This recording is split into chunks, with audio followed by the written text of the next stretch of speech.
Hello hello భయ్యా, నేను Panchayat secretary Proddatur. నేను రఘు మాట్లాడుతున్నా, జర్నలిస్ట్ మన తొలి వెలుగు. ఇప్పుడు ఈ 350 సర్వే నెంబర్లో ఈ నక్క రాజు అన్నట్టు ఆయన ఈ బెల్లంకొండ సురేష్ మధ్య గొడవ నడుస్తుంది కదా. ఇప్పుడు ఆ భూమి ఎవరిదన్నా అంటే రికార్డ్స్ భూభారతిలో అయితే లావుని పట్టాను ఉన్నాయి ఆ సర్వే నెంబర్లు అన్నీ. మీకు గ్రామ పంచాయతీ కదా, మీకు ఏం తెలియదా? ఇప్పుడు ఈయన ఫామ్ హౌస్ కడుతుంటే ఎట్లా పర్మిషన్లు ఇచ్చారు? మీరే ఇచ్చిరా ఈ చెరువు పక్కన? 311 జీవో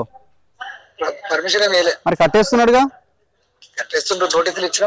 నోటీసులు ఇచ్చిరా బెల్లంకొండ సురేష్ కి? చెరువు FTL ఉన్నట్టుంది కదా, కొంత బిల్డింగ్ లేకపోయినా ఈ ఏరియా అంతా.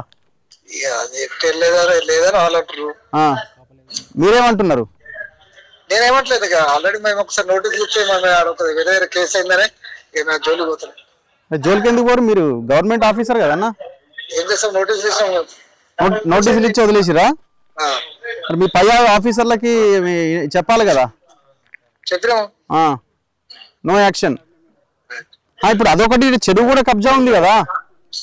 అది ఓనర్ కబ్జా. మేమంటే ఆఫీసర్లు మేము అంటే నడుస్తున్నాయి. మీ దగ్గర పర్మిషన్ ఇవ్వాలి ఈ బిల్డింగ్ కి? ఏం పర్మిషన్? సో ఇది పరిస్థితి.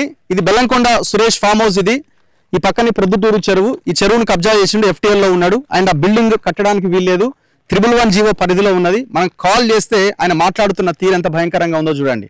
ఆయన అనుకుంటుండేమో, ఆయన అనుకున్న ఛానల్ అనుకుంటుండేమో, లేకపోతే వాళ్ళ ఛానల్లో బాస్లు ఏమైనా ఆయనకు తెలిసి ఉండొచ్చేమో. మనోడే కదా మేనేజ్ చేయొచ్చు అనుకున్నాడేమో. ఇక్కడ మేనేజ్ కావడానికి, ఇంకోటి అవ్వడానికి ఇక్కడ రెడీగా లేడు. మా గురించి తెలుసుకోండి, మా ఛానల్ గురించి కూడా తెలుసుకునే ప్రయత్నం చేయండి. బెల్లంకొండ సురేష్ గారు ఒళ్ళు దగ్గర పెట్టుకొని మాట్లాడాల్సిన అవసరం ఉన్నది. అతి చేస్తున్నారని ఏదైతే మీరు అన్నారో ఇది అతి.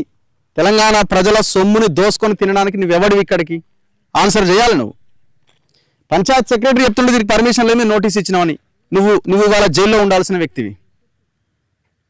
చెరువు కబ్జా చేసినావని లోకల్ గ్రామ పంచాయతీకి సంబంధించిన సభ్యులు చెప్తున్నారు. మాజీ ఎంపీటీసీ అంటున్నావు అవును చెరువు కబ్జా ఉంది FTL లో అని.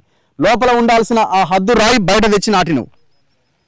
హైడ్రా చూసుకుంటే నాకేం సంబంధం? హైడ్రాని మేనేజ్ చేయొచ్చు అనుకుంటున్నామేమో, కానీ జనాన్ని మోసం చేయలేవు కదా. ఇప్పుడు ఆ 350 సర్వే నెంబర్కి సంబంధించి కూడా తేలాల్సిన అవసరం ఉంది. ఇనాం భూమి అంటున్నావు, వాళ్ళు లావుని పట్టా అంటున్నారు. రికార్డ్స్ అన్ని చూస్తే అది ఇనాం భూమి అయినా లావుని పట్టా అయినా ఏ రకంగా అమ్మడానికి కొనుగోలు చేయడానికి అవకాశం ఉంటుంది. మరి ఒకవేళ అవే అయితే భూభారతిలో ఎందుకు చూపించట్లే? మొత్తం వాళ్ళ పేర్ల మీదనే చూపిస్తున్నది.